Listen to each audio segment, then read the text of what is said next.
Good day, friends. Welcome to Cogitations, and trust that you and your family are doing well.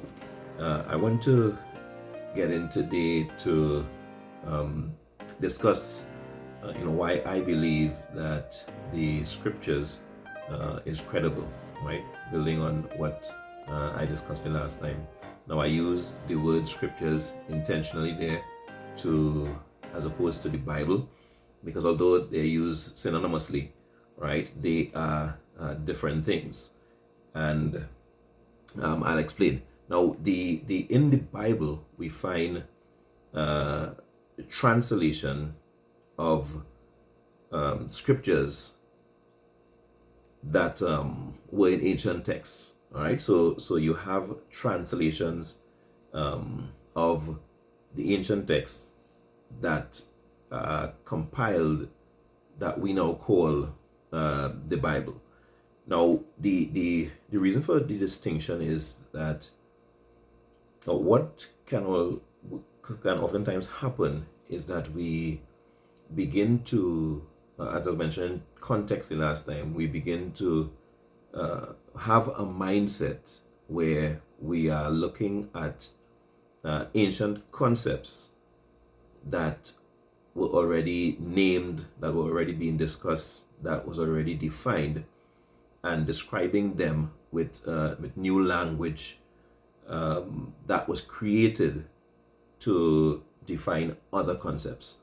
All right, the English language, again, I think I mentioned before, possibly the worst language to learn anything seriously, is what of course English speakers would be using.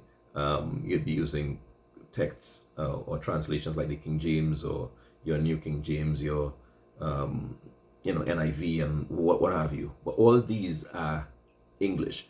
Now, what I mean by that was the time that the scriptures were written, the language that we are reading these texts in did not exist. English didn't exist when the entire, body of scriptures were written, which means that there were concepts and ideas and, doctrine, principles being discussed and documented when the language that we are now reading it in did not exist. Now, the Hebrew language is a multidimensional language, while you have English, like in a very late language that is basically one-dimensional, right? English, you have it's purely phonetic language, so the words are constructed by a series of letters to make a sound, and that sound is what we connect to the concept or the object that we're trying to describe. On the other hand, you have Hebrew, which is, as I said, multidimensional.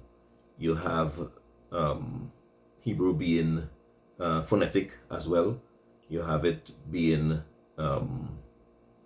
it is also pictographic, right? So the character represents is an image that represents the thing that is being described at a letter level, right? It's also numeric because you have a number value for it. The letters, each individual letter is also a word. So take, for example, Beth, which is the second letter of the Hebrew alphabet, meaning house, tent, or inside.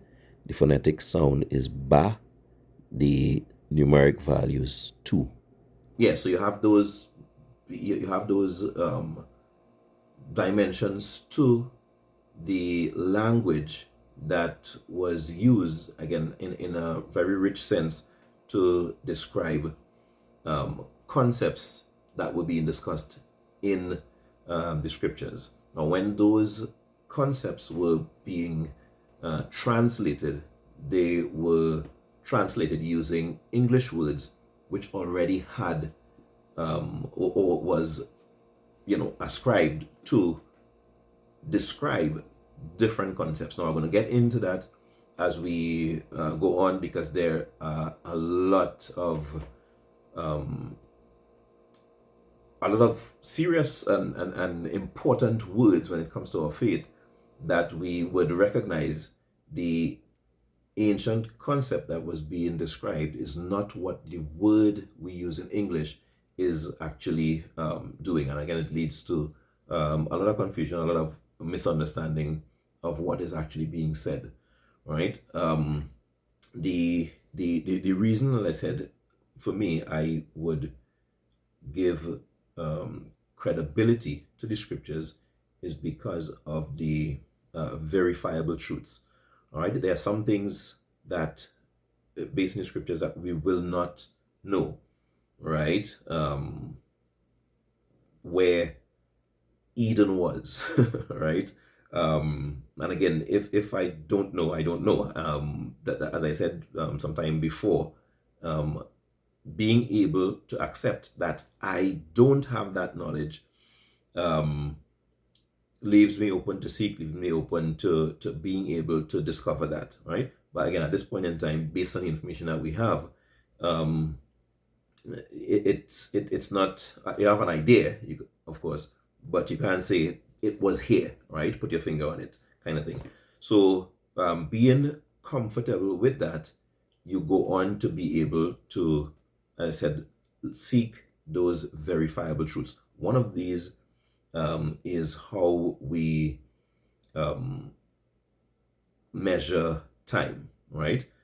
Time being a function of our reality, right? And again, right there in Genesis 1, we realize that there was the greater and the lesser light, right? The main periods of time being divided into night and day. And that is how the construct of time at the smaller level was being constructed. Days are combined together to form weeks.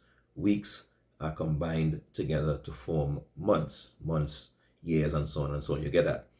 But when you look at what was really the indicator for these things, you had the sun and you had the moon, right? The root for our word moon is tied directly to month, right? And of course, vice versa. When you discover that you can go outside today, this is being recorded on the 14th of March on the Gregorian calendar. And if you go outside, you will see the moon has a shape like a banana, right? A swollen banana, right? And this would indicate, again, having looked at it for some time, the fourth day, right? So today is the fourth day, right? And you can actually track this and realize that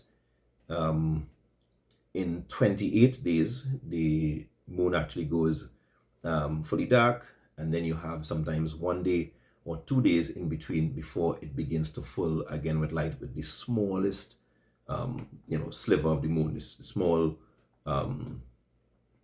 slice, right? And it begins its cycle again. Now, this is a natural month. This is opposed to the calendar that we now hold that is not tied to anything in nature or anything astrologically. It's just, if you are knocked out today and you wake up tomorrow, somebody can actually tell you that it's anytime. There's no way for you to know that today is Thursday. It doesn't relate to anything in nature. And that is how, again, it's one of those things that we find in scripture that is a verifiable truth. You can do that for yourself, right? Next week on the Gregorian calendar, Sunday, night. If you go outside Sunday night, you would see the moon, half of it lit, all right, perfectly, half of it lit. There's going to be the line down the center of it, which means that you're 7 days into a month. 7 days, of course, we know is Shabbat, and it's a very distinct moon. You can't miss it. All right. So things like that lets you know that the documents that we've read, the things that we've seen in Scripture, right, is tied to our current reality, things that we can observe, things that we can verify for ourselves. And this is how you begin to build, on that to grow your faith, right? So again, this is where I'll go into some of the detail in terms of the concepts and how the concepts that the Bible describes using different words. We now use English words, which for us have a different meaning and hence throws us off. All right, so friends, no need to follow, like, share, subscribe, none of that stuff. You do need to think. Continue to take care of yourselves and each other. And until next time, you are willing. Be blessed.